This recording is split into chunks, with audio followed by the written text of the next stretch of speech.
Hello everyone, welcome to the channel मेरा math. एक बार फिर से आपके साथ आया हूँ डॉट वीडियो लेकर। देखिए, कल के वीडियो में हमने बहुत कम मेरे पास सवाल थे। आज के वीडियो में फिर से एज यूजुअल मेरे पास लगभग 10 क्वेश्चंस हैं। आज लास्ट मोमेंट पे बहुत सारे क्वेश्चंस आए थे, हालांकि मुझे नहीं लग रहा था इतने सारे क्वेश्चन होंगे। अच्छा लगता है जब आप क्वेश्चन भेजते हैं। तो चलिए आज के वीडियो का जो पहला क्वेश्चन है, आप देखिए स्क्रीन पे। हो सकता है ये जो क्वेश्चन है ये स्क्रीनशॉट लिया हुआ है कंप्यूटर से, तो आपको थोड़ा सा पढ़ने में दिक्कत हो। यहाँ जो आपको दिख रहा है जो ब्रैकेट में 42/फ्रैक ये सब जो लिखा हुआ है, ये जो है 42, 6 and 7% है, ये लिखा हुआ।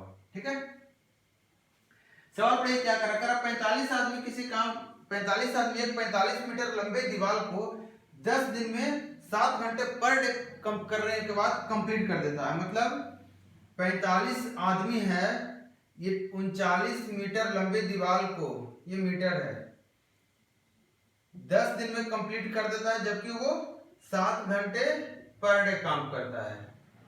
बोल रहा है कि एक दूसरा दीवार है जो इस दीवार से 42.6/7% ज्यादा लंबा है। आप 42.6/7 कितना कहेंगे, तो आप गुना कर लीजिए तो आपको पता चल गया 300/7%। पता चला, और परसेंटेज को हटाएंगे तो क्या आ जाएगा 300/7 गुने 100।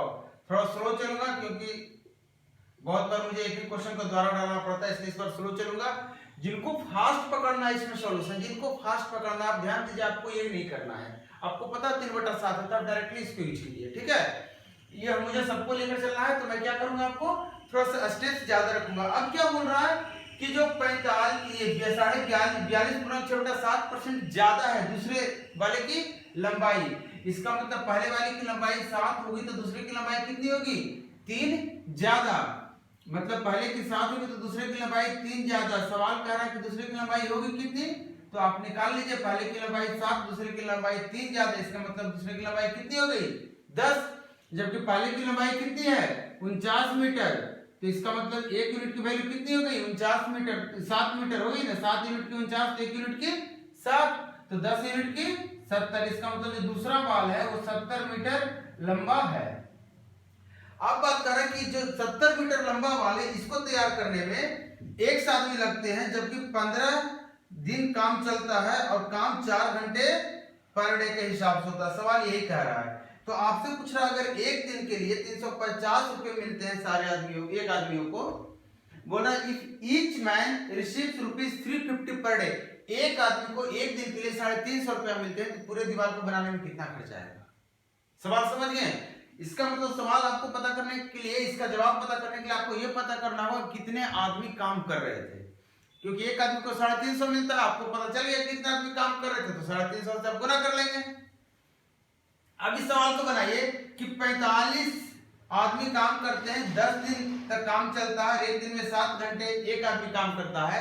तो आप मुझे बताइए, अगर घंटे में बात करूं, आवर में बात करूं, तो इस दीवार को बनाने के लिए कितने आवर लगेंगे, तो आप कहिएगा सर एक दिन में 7 घंटा, तो 10 दिन में कितना घंटा हो गया 7 गुने 10 घंटा, और 45 आदमी किए हैं तो 45 आदमी इतना घंटा किए होंगे, तो 45 गुने इतना घंटा। मतलब ये 49 मीटर लंबे दीवार को बनाने के लिए इतने घंटे की जरूरत है। 49 मीटर लंबे दीवार को बनाने के लिए इतने आवर्स की जरूरत है कि नहीं है। तो आपको बताना है कि 15 जो 70 मीटर लंबे बाल हैं, जो 70 मीटर लंबे बाल हैं, इसको बनाने के लिए एक साथ में लगेगा, ये एक से एक्चुअली गुना नहीं है, एक साथ में लगेगा, तो 15 दिन के हिसाब से 15 एक्स हो गया, और 4 घंटे डेली के हिसाब से इतना गुने 4 घंटे, इतने घंटे के समय लगने चाहिए कि नहीं। अब मुझे बताइए कि 49 मीटर को इतना घंटा लग रहा है बनाने में, 49 मीटर लंबे दीवार को बनाने में इतना घंटा लग रहा है, तो अगर आप दीवार की लंबाई घटाएंगे तो टाइम कम लगेगा कि ज्यादा लगेगा। मतलब कहने का कि आप इसको बढ़ाएंगे तो ये बढ़ेगा कि घटेगा, तो आपको पता चलेगा इसको बढ़ाने से समय भी ज्यादा लगेगा और इसको घटाने से समय भी कम लगेगा। इसका मतलब सीधा सीधा रेशियो हो गया, और यहां से यहां बटा कीजिए, यहां से यहां बटा कीजिए, और इसको सोल्व कर लीजिए। तो आप देखिए 7 से ये कट गया 7, और ये 7 कट गया, अब कितना बचा 15 से ये 3 कट गया, तो आपको मिल गया क्या 10 10 3, कितना हो गया 300, और यहाँ x गुने 4x बराबर 300, तो x बराबर 3/4। मतलब आपको पता चल गया कि जो ये आ गया आपका कितना 75, ये 75 आदमी लोग मिलकर काम कर रहे थे, 75 आदमी मिलकर काम किए हैं बाद में, क्लियर है ना, बाद में 75 आदमी मिलकर काम किया और एक आदमी को मिल रहा है कितना 350 रुपया, ऐसा सवाल बोल रहा है तो आपको 75 आदमियों को मिलाकर टोटल कितना खर्चा आएगा, इतना का खर्चा आएगा। गुना आप नहीं कर लेंगे, कर लीजिए, 0 आ गया और ये 25 हो गया और 7 या 21, 5 26, 26,250 रुपए का खर्चा आएगा। क्लियर है, एकदम सिंपल तरीके से स्लोली चला हूं ताकि आप बात समझ जाएं। सेकेंड क्वेश्चन बड़ा अच्छा सा क्वेश्चन बोल रहा है, how many positive factors of 444, 444 मतलब 444 का पॉजिटिव फैक्टर कितना होगा या फैक्टर्स कितना होगा। आप मुझे बताइए कि 4 पॉजिटिव फैक्टर्स क्यों बोलता है, पता है आपको, क्योंकि आप -2 और +2 -2 दो बार ले लेंगे तो कहेंगे -2 भी एक फैक्टर है और गुणनफल आपका आ जाएगा पॉजिटिव, तो इसलिए सिर्फ पॉजिटिव फैक्टर्स की बात किया है। तो इसका पॉजिटिव फैक्टर काउंट करने का क्या नियम बताया था आपको, अगर नहीं पता तो पूरा प्रोसेस समझिए इसको बड़े अच्छे से। इसको पहले फैक्टर के रूप में लिखिए, तो आप लिखेंगे 2 × 2 अब हो गया 111 × 3 अब हो गया 37। जब आप इसको फैक्टर करेंगे तो आपको इतना निकल कर आएगा। फैक्टर क्या क्या हो सकता है, इसको पहले पावर के रूप में हम लिख लेते हैं, पावर के रूप में लिख लेते हैं। तो फैक्टर क्या हो सकता है, आप कैसे पकड़ते हैं, जो फॉर्मूला इसका जिनको पता है वो डायरेक्टली क्या करेंगे, 2 1 बढ़ाएंगे 3, 1 में 1 बढ़ाएंगे 2 और 1 में 1 बढ़ाएंगे 2 और सबको गुना करेंगे, बोलेंगे इतना फैक्टर हो जाएगा। क्लियर है, लेकिन ये क्यों करते हैं, इसके पहले भी एक वीडियो में मैं इसी टाइप का सवाल था, उसमें बहुत सारे, तो उसमें मैं डिटेल में बताया था, फिर से एक बार थोड़ा सा बता दे रहा हूं। देखिए हमें फैक्टर्स के लिए ये जरूरी है मिलना, लेकिन ये मिलना जरूरी नहीं है, ये मिलना जरूरी नहीं है, मिलेगा तो भी दिक्कत नहीं मिलेगा तो भी दिक्कत नहीं। कहने का मतलब कोई एक मिल जाए तो भी फैक्टर कहलाएगा, कोई 2 मिल जाए तो भी फैक्टर कहलाएगा, कोई 3 मिल जाए तो भी फैक्टर कहलाएगा, है कि नहीं है। तो आप मुझे बताइए कि अगर इसको हम इंक्लूड कर रहे हैं, इसको इंक्लूड कर रहे हैं, तो हमको 2 कितने बार मिला हुआ है, 2 बार, तो 2 बार में से कोई एक हम ले लेंगे तो हमारा फैक्टर बन जाएगा, और नहीं लेंगे तो फैक्टर नहीं बनेगा, बनेगा कि नहीं, क्योंकि 1 हो जाएगा एक फैक्टर, नहीं लेंगे, किसी को नहीं लेंगे, नहीं लेने का मतलब इस 2 को हम कितने बार ले सकते हैं, या तो 2 बार ले सकते हैं जितने बार ये है, या 1 बार और ज्यादा ले सकते हैं, क्यों, क्योंकि उसमें हम नहीं लेंगे, जिसको नहीं लेंगे वो भी तो एक टाइम से आएगा, तो ये 3 हो गया। अगर इसको मैं बात करूं, 3 हमारे पास एक ही बार आया है, 3 या तो हम एक बार यूज कर लें या एक भी बार यूज ना करें, कोई दिक्कत नहीं यूज करेंगे तो इसका मतलब क्या हो गया, हम 3⁻0 यूज कर रहे हैं, वो भी तो 1 होता है। तो इसी तरह से यहाँ अगर 37 हम एक बार यूज कर ले या फिर नहीं यूज कर ले, तो कितने बार हमको 37 यूज करने का मौका मिला, 2 बार, या तो 1 बार या तो 0 बार। तो इस तरह से टोटल कितने मिल गए, तो 3 और 2 और 2 कितना आ गया, 12 बार, मतलब 12 फैक्टर्स इसके मिलेंगे। क्लियर है, चलिए नेक्स्ट क्वेश्चन देखिए आपका, क्वेश्चन नंबर 3। ये क्वेश्चन पढ़िए, क्वेश्चन कह रहा है कि 19 तारीख, 20 तारीख और 21 तारीख का जो टेम्परेचर है वो 41 है, 20 तारीख, 21 तारीख और 22 तारीख का जो टेम्परेचर है वो 42 है। अगर 22 तारीख का टेम्परेचर एग्जैक्टली 45 है, जो 20 में बोल दिया एवरेज है, 19 तारीख का टेम्परेचर, 20 तारीख का टेम्परेचर, 21 तारीख का टेम्परेचर दिया हुआ आपको और 22 तारीख का टेम्परेचर, 4 ही टेम्परेचर पे बात किया है। बोला 19, 20, 21 का जो एवरेज है वो कितना है, 41 है, मैंने बोला सब 41 है, 41 टेम्परेचर मतलब सबको 41 से बोल सकते हैं। बोल रहा है 20, 21, 22 का जो टेम्परेचर है वो 42 है एवरेज, ठीक है भैया, मैंने सबको 42 बोल दिया, कोई तकलीफ नहीं। लेकिन आगे क्या बोल रहा है, आगे बोल रहा है कि अगर 22 तारीख को टेम्परेचर कितना था, 45 था। अगर 22 तारीख को टेम्परेचर 45 है तो बताइए 19 तारीख को क्या होगा। एक बात बताइए, इस कैलकुलेशन जो हिसाब दिया हुआ इसके हिसाब से 22 तारीख को टेम्परेचर कितना है, 42 है, जबकि गलत बात निकल कर आ गई तब जब हमें पता चला 22 तारीख को टेम्परेचर कितना था, 45 था। तो इसका मतलब इसको 3 आपको देना होगा 45 बनाने के लिए, और ये 3 लाएंगे कहां से, किसी एक से चोरी कर लीजिए या किसी 2 से चोरी कर लीजिए। मैं इसको 40 कर दिया और इसको 41 कर दिया, आपको कोई दिक्कत नहीं। तो हमारा ये बात प्रूव हमने कर दिया, ये जो दिया हुआ था। अब एक बात बताइए, यहां से यहां तक का एवरेज 41 है, जबकि इन दोनों मिलाकर कितना होना चाहिए, 81 होना चाहिए ना, 40 और 41 होना चाहिए, 40 कैसे हो गया, इसको 40 आप कीजिए तो ये एक आप इसको दे दीजिए, कितना निकल कर आ गया, 42। कितना सिंपल सा सवाल था। अगले सवाल पे आ जाएं। अब किसी एक में भी माइनस कीजिएगा तो भी वही रिजल्ट आएगा, इसमें कंफ्यूज मत कीजिएगा कि रिजल्ट अलग आ जाएगा। एक सवाल और देखिए, बोल रहा है शून्यांकों की संख्या बताएं, मतलब कितने शून्यांक हैं, कितने शून्य आएंगे। शून्य को है, शून्यांक नहीं है, शून्य को है, मतलब कितने जीरो हैं आएंगे। 5 से 10 गुने 15 अगर इस फॉर्मेट में गुना किया जाए 75 तक तो आपको कितने जीरो मिलेंगे। तो आप मुझे बताइए कि अगर 5 को मैं बाहर ले लेता हूं एकदम से आसान तरीका से, तो आप कहेंगे 1 गुने 2 गुने 3 और आखिर में इस हिसाब से 15 आएगा कि नहीं आएगा। देखिए 5 हर किसी में है तो 5 तो कम से कम 15 बार आएगा। ऑप्शन है, आप देखिए आपके पास 15 भी है, लेकिन जीरो बनाने के लिए आपको क्या चाहिए, जीरो बनाने का मतलब हुआ 10 बनाना। 10 बनाने के लिए आपको एक 5 चाहिए और एक 2 चाहिए। जितना 5 2 आप लेकर आएंगे उतना जीरो आपको मिलेगा। आपके पास 5 तो आपको पता है हर एक में एक मिल रहा है, कम से कम एक तो मिल रहा है, मतलब 15 तो कम से कम होगा, उससे ज्यादा भी हो सकता है क्योंकि बीच में आपका 25 आएगा उसमें 2 5 होता है, 50 आएगा उसमें 2 5 होता है और 75 में भी 2 5 होता है। क्लियर है। तो हम काउंट किसको करेंगे, 2 को, हमारे पास 2 कितना मिलेगा।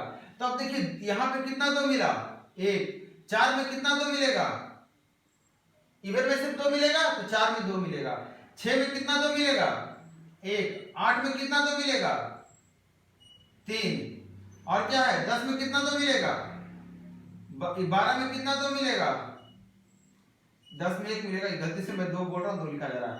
10 में कितना मिलेगा 1 मिलेगा 2, 12 में 4 गुने 3 होता है तो 2 मिल जाएगा, और 14 में फिर से 1 मिलेगा 7 गुने 1। टोटल कितना 2 आया, तो देखिए 2 और 1 3 और 3 6, 6 3 9 और ये मिलकर 11 को 2 मिल गया, 11 को आपको 2 मिल गया, जबकि आपको क्लियरली पता है 5 11 से ज्यादा है, इसका मतलब 11 बार ही हमारा ऐसा कॉम्बिनेशन बनेगा, तो 11 को 0 इसमें आएगा जब इस पूरे को गुना करेंगे। क्लियर। नेक्स्ट सवाल देखिए आप, कह रहा एक व्यक्ति ने 12,000 रुपए का अग्रिम भुगतान कर एक कार खरीदी और उसने सेल्समैन से 12.5% वार्षिक चक्रवृद्धि ब्याज की दर से 1 वर्ष बाद कुछ पैसा दिया और 2 वर्ष बाद कुछ पैसा दिया। आपसे पूछ रहा है वो कार की कीमत क्या है, मतलब उसको पूरा खर्चा कितना पड़ गया कार खरीदने में, नहीं सॉरी स्टार्टिंग में उसको कितना पैसा था, कार का मूल्य क्या था। तो आप मुझे बताइए 12.5% के हिसाब से वो ब्याज दे रहा, चक्रवृद्धि ब्याज 12.5% मतलब कितना गया, 12 दूना 24 से 25 बटा 2, परसेंटेज को हटा दे डायरेक्टली। तो आपको पता चला कि जो 8 रुपया उसने उधार लिया था उसको 1 साल बाद उसको 9 रुपया देना होगा। 8 रुपया में 1 रुपया ब्याज, 12.5% ब्याज का दर है, मतलब 100 पे 12.5% ब्याज देगा, या फिर बटा में कहेंगे तो 8 पे 1 रुपया का ब्याज देगा, मतलब 8 रुपया पे अगर 1 रुपया का ब्याज देगा तो चुकाएगा कितना, ब्याज प्लस मूलधन कितना 9 रुपया, कितने समय बाद 1 साल बाद। और अगर 2 साल की बात करें तो आप कहेंगे सर इस हिसाब से 8 स्क्वायर की जगह पे 9 स्क्वायर चुकाएगा, है कि नहीं बात यहां तक क्लियर। अब मुझे बताइए इसकी वैल्यू हो जाती है 64 और इसकी वैल्यू हो जाती है 81। आपको सवाल कर रहा है कि 1 साल बाद को कितना चुकाता है, तो 13,050 रुपया चुकाता है 1 साल बाद, कितना चुकाता है 13,050 रुपया, और जबकि 2 साल बाद 22,680 रुपया चुकाता है। 2 साल बाद कितना चुकाता है 22,680 रुपया। तो अगर 81 की वैल्यू इतनी है तो आप इसका प्रेजेंट वैल्यू नहीं पता कर लेंगे, स्टार्टिंग की वैल्यू पता कीजिए। अगर 1 साल बाद इतना चुका रहा था, इसका उस समय का जो गाड़ी खरीदा था उस समय का मूल्य नहीं पता कर लेंगे, 9 की वैल्यू इतनी है तो 8 की वैल्यू, इस दोनों वैल्यू को जोड़ दीजिए। और इस बात का ध्यान रहे कि 12,000 उसने डाउन पेमेंट दिया था, 12,000 भी इसमें जोड़ देंगे और ये आपका कार का प्राइस हो जाएगा। है कैलकुलेशन कर लेंगे आप, चलिए कर दे रहा हूं। आप देखिए 9 से काटिए इसको, कितना हो जाएगा 9 1 4 9 4 36 होता है ना, और 9 5 45, 1450 को गुना करेंगे 8 से, 1 यूनिट की वैल्यू 1450 आया कि नहीं आया, तो 8 यूनिट की वैल्यू, तो आप कहेंगे सर 8 5 40 4 और 8 32 और 36 3 और 8 3 11। क्लियर है। अब यहां से इसको 9 से काटे, जब 81 से नहीं काट पाएंगे तो 9 से इसको भी काटिए, कितना हो गया 9 दूनी 18 4 9 5 45 9 दूनी 18 इतना आ गया। अब फिर से 9 से काट दीजिए तो 1 की वैल्यू निकल कर आ गई, तो 1 की वैल्यू कितनी आ गई 9 दूना 18 और 9 8 72 और 0। तो अगर 1 यूनिट की वैल्यू 280 है तो 64 यूनिट की वैल्यू कितनी आ जाएगी? 64 गुना 280 गुना कीजिए 0, 8 चौक 32, 3 तो 2 बाकी 3 और 8 छक 48 और 4 दूनी 8, 48 8 कितना होता है? 56 और 3 बचा था ना, कितना हो गया? 56 3 59, 5 बचा और 6 दूना 12 5 17, 17,920 रुपए। इसका जो 22,680 रुपए चुकाया गया था उसके बदले में 17,920 रुपए लिया गया था उधारी था, और जो 13,050 रुपए चुकाया गया था उसके बदले में 11,600 रुपए का उधारी था। कुल मिलाकर उधारी कितनी आ गया? जोड़ लीजिए 1 0 1 0 1 0, कितना आ गया? 1 0। आपका यहाँ देखिए 2 0 0, कितना हो गया? 2। आप ऑप्शन देख के टिक मार सकते हैं यहाँ से। 9 6 15, कितना हो गया? बचा 1, 7 1 8, 8 1 9, 9 3 11, कितना हो गया? 1 और 1 2 3 और 1 4। 41,520 रुपए की वो कार थी और बहुत सस्ती कार निकल कर आई। नहीं, आप भी खरीद लीजिए जाकर, इतनी सस्ती सस्ती कार मिलती है, वाह। एक सवाल और है, देखिए सिमिलर सवाल है। कह राधा ने 10% वार्षिक चक्रवृद्धि ब्याज पर ऋण लिया और इसे 5,324 की 3 बराबर किस्तों में भुगतान किया, तो उसके द्वारा लिया गया ऋण ज्ञात करें। 10% के हिसाब से वो ऋण उधार लिया गया है पैसा। 10% मतलब 1/10, मतलब 10 रुपया जो लिया होगा पैसा उस पर 1 रुपया का ब्याज आया होगा। कितना रुपया का ब्याज आया होगा? 1 का। 10 पे 1 का ब्याज आया होगा, मतलब 1 साल बाद वो धन हो गया होगा 10 की जगह 11। इसका मतलब 2 साल बाद वो कितना हो जाएगा? तो आप कहेंगे सर 100 से 121, 11 का स्क्वायर, और 3 साल बाद तो 100 का क्यूब, सॉरी 10 का क्यूब, मतलब 1000 से कितना हो जाएगा? 11 का क्यूब। यहां तक आपको क्लियर है? लेकिन वो बोल रहा 5,324, ये जो किस्त है ये बोल रहा 5,324 रुपए की है किस्त।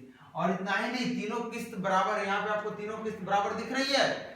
नहीं दिख रही तो बराबर कीजिए, इसमें करना पड़ेगा आपको। ये 11 है तो यहाँ भी 11 गुना कीजिए, ये 11 इसको 121 से आप गुना कीजिए और इसको भी 121 से गुना कीजिए। अब देखिए पहले किस्त, दूसरी किस्त और तीसरी किस्त, तीनों किस्त बराबर होगी और एक किस्त की कीमत कितनी है? 5,324 रुपया। ऐसा सवाल कह रहा है, जबकि आपके अनुसार 1,331 रुपए की किस्त है, तो आप बोलिए आपके अनुसार जो 1 यूनिट है वो कितने के बराबर है? 13 4 52, 4 रुपए के बराबर है कि नहीं है? तो आपसे पूछ रहा था कितना पैसा उधार लिया गया था, तो आप देख लीजिए कितना है, इतना यूनिट, इतना यूनिट, इतना यूनिट, सबको जोड़ दीजिए, कितना आ गया? 1000, इसका हो गया, इसका कितना हो गया? 1100, और इसका कितना हो गया? 1210। जोड़ देंगे तो आपका आ गया 3310, और 1 यूनिट की वैल्यू कितनी है? 4 रुपया। तो 4 से गुना कर देंगे तो आपको पता चल जाएगा जो उधारी था वो 4 × 12 1 13 और 13,240 रुपए का। तो देखिए ऑप्शन में आपका है 13,240 रुपए। बात पकड़ में आ रही है? किस्तों में खेलिए, खेल किस्तों का। अच्छा, ये भी सवाल बड़ा अच्छा सवाल है, ये भी सवाल बड़ा अच्छा है। कह रहा है क्या कि ए और बी की आय का अनुपात 2 और 3 है। देखिएगा ए और बी की आय का अनुपात, एक ए है और एक बी है, इसकी आय का अनुपात 2:3 है और व्यय का जो अनुपात है ये 1:2 है। ऐसा सवाल कर रहा, मैं नहीं कर रहा हूं, मेरा इसमें कोई हाथ नहीं है, ठीक है। बोला यदि बी के व्यय का 90%, बी के व्यय का 90% ए की आय है, तो बताना है दोनों के खर्चों का, दोनों के बचत का अनुपात क्या होगा। समझ नहीं कर रहा ना, बात समझिएगा। बोल रहा है कि बी के व्यय का 90% अगर ए की आय है, तो पहले तो 90% आपको निकालना है, तो 0 बैठा दे रहे हैं, कोई दिक्कत, ताकि दशमलव में नहीं आए। एक 90 में 0 है और एक इसमें 0 आ गया, दोनों 0 मिला के परसेंटेज का गायब कर देगा। तो अब इसका 90% आप कितना कहेंगे? 20 का 90%, बोलिए कितना आ गया? अरे बोलिए तो, आवाज नहीं आ रही है। कितना आया? 18। लेकिन यहाँ 18 है क्या? नहीं है, तो इसको 18 बनाइए। क्या करेंगे? 9 से गुना करेंगे। इसको क्या करेंगे? 9 से गुना करेंगे। रेशियो है, तो इसका मतलब ये रेशियो कितना का था? आय का 18 और 27 का। खुद बताइए, कोई 18 रुपया कमा कर 10 रुपया उड़ा दे रहा तो बचाया कितना? 8। और 27 रुपया कमा कर 20 रुपया उड़ा दे रहा तो बचा कितना? यही बचत है, नहीं है? था सवाल मजेदार? चलिए आगे बढ़ते हैं और एक सवाल और लेते हैं। करा यस सेल्स वेजिटेबल्स, ये भी सवाल बड़ा अच्छा सा है। सवाल अच्छा नहीं होता है, वो नहीं कहते हैं दाग अच्छे हैं। करा यस सेल्स वेजिटेबल्स एज ₹40 पर केजी, जो है 40 रुपया के हिसाब से वो बेच देता है वेजिटेबल्स। कोई सब्जी है जो 40 रुपए पर केजी के हिसाब से बेचता है, ये जानते हुए कि भाई 10% का लॉस तो मेरा हो रहा है। सवाल कर रहा है कि 10% के लॉस पे हो जाता है, 40 रुपए के हिसाब से बेचता है तो उसको 10% का लॉस होता है। बोलते अगर उसकी पूरे लॉस से 144 रुपए की हो जाए तो आप बताइए कितना सब्जी वो बेचा होगा। एक बात बताइए, 40 रुपए में बेच रहा, 10% का लॉस हो रहा, बस थोड़ा ज्यादा लॉस होना चाहिए। 10% का लॉस मतलब क्या हो गया? 10 के सामान पे कितने का लॉस? 10 की लागत पे 1 की लॉस, मतलब 10 के सामान को कितने में बेचेगा वो? 9 में बेचेगा कि नहीं? 10 के सामान को 9 में बेचेगा और तब जाकर उसको लॉस कितने का हो जाएगा? 1 का लॉस हो जाएगा। वो बेचा कितने में है? 9 में बेच रहा है। 9 में बेच रहा है तो कितने का लॉस? 1 का लॉस। लेकिन सवाल कर रहा है बेच कितने में रहा? यही सवाल बोल रहा है 40 रुपए में बेच रहा है। कितने में बेच रहा है? 40 में बेच रहा है। तो 9 की वैल्यू अगर 40 है तो लॉस ऑफ नहीं निकालेंगे इसकी वैल्यू, कितनी आ जाएगी लॉस में? 40/9। आपको इतने रुपए का क्या हो जाएगा? लॉस। लॉस निकल कर आ गया। ये जो लॉस है कहां से क्या निकला है लॉस? ये लॉस निकाला है जो आपने वो 1 केजी के ऊपर का लॉस है, क्योंकि 1 केजी का ही सेलिंग प्राइस 40 था, 1 केजी का ही विक्रय मूल्य 40 था। तो आप मुझे बताइए कि अगर 1 केजी पे इतने का लॉस हो रहा है तो आप बताइए कि अगर 144 लॉस होना है, अगर 144 रुपया लॉस हो रहा है तो कितना केजी होगा? ये 1 केजी पे इतने का लॉस हो रहा है कि नहीं? तो यहाँ कितना केजी रहा होगा आपको यही पता करना है। नहीं पता कर लेंगे? आएगा? नहीं आएगा। देखिए काट दे रहे हैं हम। 1 की वैल्यू पता कीजिए तो आप सीधा बताइए कि 1 की वैल्यू इतनी है तो आपको पता कितनी वैल्यू, मतलब इसकी वैल्यू 1 केजी है तो आप बताइए कि इसकी वैल्यू कितनी होगी? तो आप डिवाइड कर लें डायरेक्टली, कितना सा कट जाएगा? 9 5 16। अच्छा गुना होगा ना यहाँ पे, मैं भी गुना कितना आ जाएगा? मैं यहाँ कर दे रहा हूँ 144 गुना 9 और कितना आ गया? 40। आप इसको सॉल्व कीजिए फटाक से, कितना आ गया? 36 और 36 गुना 9 32 और 0 का दशमलव 32.4 केजी जब वो सब्जी बेच चुका होगा तब उसको पता चला होगा 144 रुपए का लॉस हो गया। सवाल यही कर रहा था कि अगर उसकी पूरा दिन भर सब्जी बेचने के बाद जब वो घर जाता है तो उससे पता चलता है कि 144 रुपए का लॉस हुआ है, तो वो देखना चाहता है कि भैया कितना सब्जी हम बेच चुके हैं। तो उसको पता चला 32.4 केजी सब्जी वो बेच चुका था। अब आते हैं क्वेश्चन नंबर 9 पे। जो 9 क्वेश्चन नंबर है धमाकेदार एंट्री मारा है आपके सामने, बड़ा अच्छा सा सवाल है। कह रहा है कि ए बी सी 4 को इन्वेस्टर है, 4 को दोस्त है और ये लोग पैसा लगाते हैं किसी बिजनेस में। ये जो है 5 लगाता है, बी लगाता है 4, सी लगाता है 7 और डी लगाता है 9। ऐसा सवाल कह रहा है। कह रहा है कि जो सबसे कम पैसा लगाया है, ध्यान दीजिएगा, कह रहा है जो सबसे कम पैसा लगाया है वो उसके जगह पे ई को ले आया जाता है। मतलब पहले बी था, अब इसके जगह पे ई आ जाता है और ई क्या करता है 6 महीने बाद ऐसा होता है। मतलब ये अगर यहाँ पे मैं इन्वेस्टमेंट है ये, और अगर यहाँ पे महीने की बात करूं तो ये 12 महीने लगातार रहा, ये भी 12 महीने, ये भी 12 महीने, लेकिन ये बी के साथ 4 महीने रहा और जब ई किसके साथ आने के बाद ई के साथ भी वो 4 महीने लगाया पैसा। मतलब जब ई आ गया तो ई नहीं बोल रहा है कि कितना लगाया है, लेकिन बोल रहा है कि 6 महीने बाद ई आ जाता है। मतलब 6 महीने के लिए ई रहा होगा, मान लेते हैं 100 रुपया लगाया होगा, ऐसे ही मैं लिख दिया हूं। बोल रहा है at the end of the year D received 1/3 of the total profit. Find the investment done by E if A invested 16,000. बोल रहा है ए अगर 16,000 पैसा लगाया है तो आपको बताना है कि ई कितना लगाएगा, मतलब एक्स की वैल्यू आपको पता करना है। जब एक बात और कह रही है, क्या कह रहा है कि जो सी है डी के बारे में बोल रहा है, डी जो है टोटल इन्वेस्टमेंट का 1/3 पैसा लेके जाता है। आप बताओ टोटल इन्वेस्टमेंट कितना होगा? तो आप कहोगे सर यहाँ से इन्वेस्टमेंट काउंट कर लो तो इसका इन्वेस्टमेंट टोटल कितना हो गया? 60। टोटल इन्वेस्टमेंट कितना हो गया? 60। इसकी बात करूंगा तो 6 × 24 और प्लस 6x हो गया ना। और इसका 12 छक बरसते 84 और इसका बरनमा 78 से टोटल इतना लग गया है। इसको फ्रैक्शन में ले सकते हैं, कोई दिक्कत नहीं। रेशियो तो आपको लेना है 1/3। तो हम क्या करते हैं, 6 से हटा देते हैं तो 6 हो गया, 6 6 24 और 1 हो गया, और ये 6 हो गया तो कितना हो गया 14, और ये 6 हो गया तो कितना हो गया 18। बोल रहा सवाल कि जो डी को कितना मिलना चाहिए, तो आप कहेंगे सर डी को मिलना चाहिए कितना, टोटल का 1/3, टोटल का 1/3, टोटल का कितना है तो 10 4 14 28 और 18 कितना हो गया 28 और 8 36 10 46 आ गया ना, 46 + 6 यही टोटल है। टोटल का 1/3 किसको मिला है, डी को, जबकि डी को कितना मिलना था, सिर्फ 18 मिलना था डी को, इससे ज्यादा तो मिलना नहीं था। टोटल में से 18 ये लेता, 14 ये लेता, इतना ये लेता, 16 ये लेता, और सबका डिस्ट्रीब्यूशन बराबर हो जाता, खत्म हो जाता, सबको अपने अनुसार मिल जाता पैसा। तो आप बताइए इस हिसाब से अगर रेट आप बात करेंगे तो कहेंगे सर 18 × 3 54 - 46 8 आ गया, मतलब एक्स ने पैसा जो लगाया था वो 8 यूनिट का पैसा था। अब सवाल कह रहा है कि 5 यूनिट की जो वैल्यू है वो 16,000 है। जो 5 यूनिट लगाया इन्वेस्टमेंट उसके बारे में बात करा कि ये ने 16,000 रुपया लगाया है, तो आप बताइए एक्स ने कितना लगाया होगा, ये ने कितना, तो ये तो वैल्यू 8 है, तो 8 की वैल्यू आपको बतानी है। 5 की वैल्यू कितनी हो गई 16,000, तो 1 की वैल्यू 3200, तो 8 की वैल्यू 32 गुना तो कितना आ गया 8 दूनी 16, 8 × 24 = 25। इतना रुपया किसने लगाया था, ई ने लगाया था। क्लियर है नहीं है। और ये एक आखिरी सवाल है जो आपके स्क्रीन पर नहीं आएगा, ठीक है। ये सवाल 1-2 वीडियो पहले जाएंगे आप, लास्ट वीडियो के पहले या फिर उसके एक और पहले, तो आपको मिलेगा ये सवाल।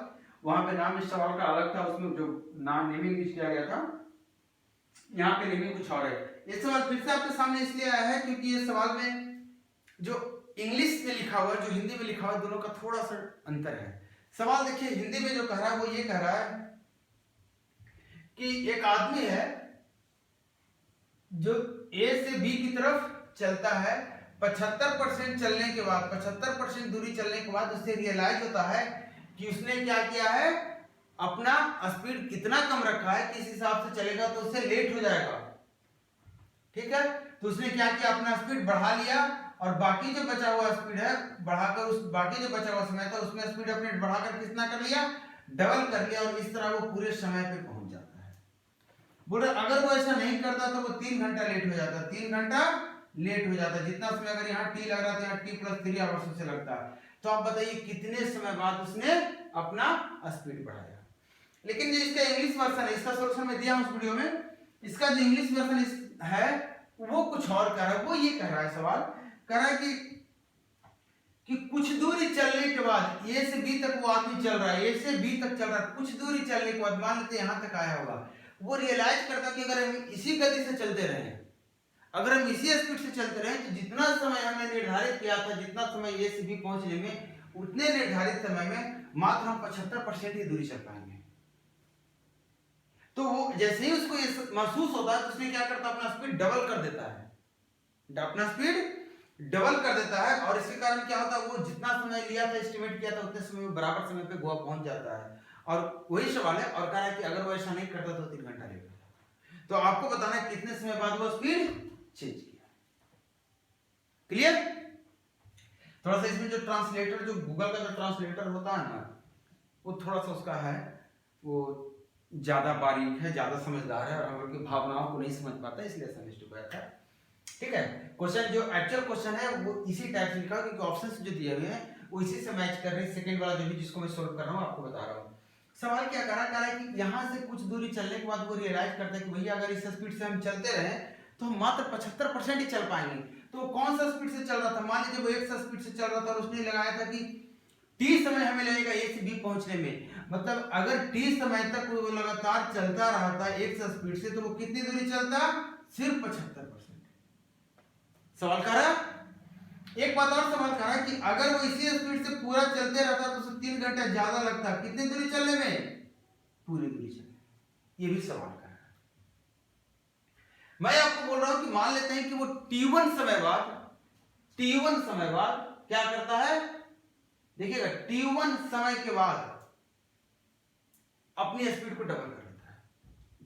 तो एक बात बताइए, स्टार्टिंग में देखिएगा बड़े अच्छे से, स्टार्टिंग में वो x स्पीड से चल रहा था, t1 समय तक चला, तो कितनी दूरी चल लिया?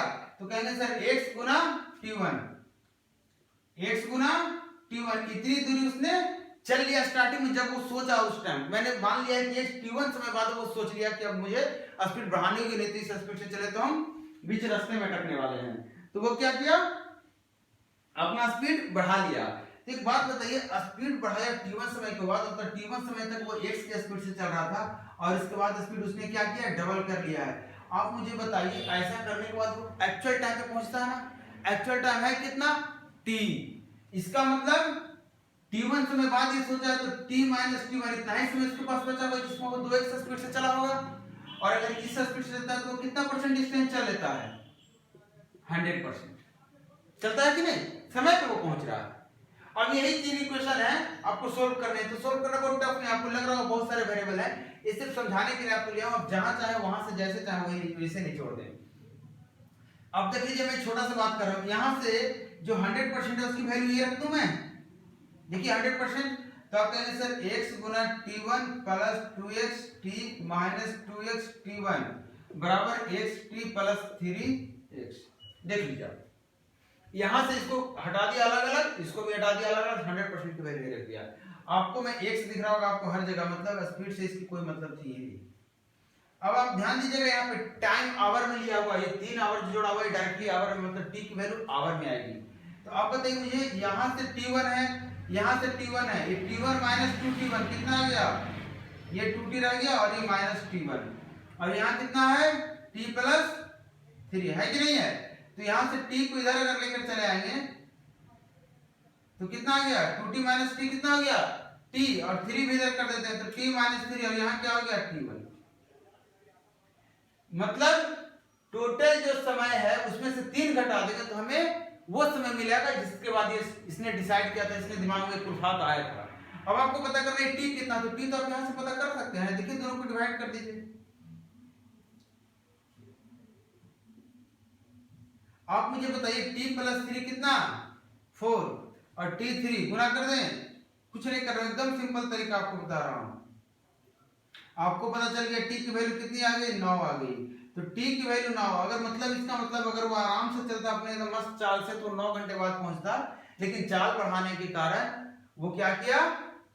नहीं, मस्त चाल से चलता तो 12 घंटे पहुंचता, 3 घंटे लेट था, लेकिन वो चाल बढ़ा दिया। तो चाल कितने देर बढ़ाया? t1 समय बाद बढ़ाया। t1 क्या है? t माइनस 3, 9 माइनस 3 मतलब 6 आवर्स, मतलब 6 घंटे बाद उसने ऐसा सोचा था और 6 घंटे बाद उसने अपना स्पीड डबल कर दिया।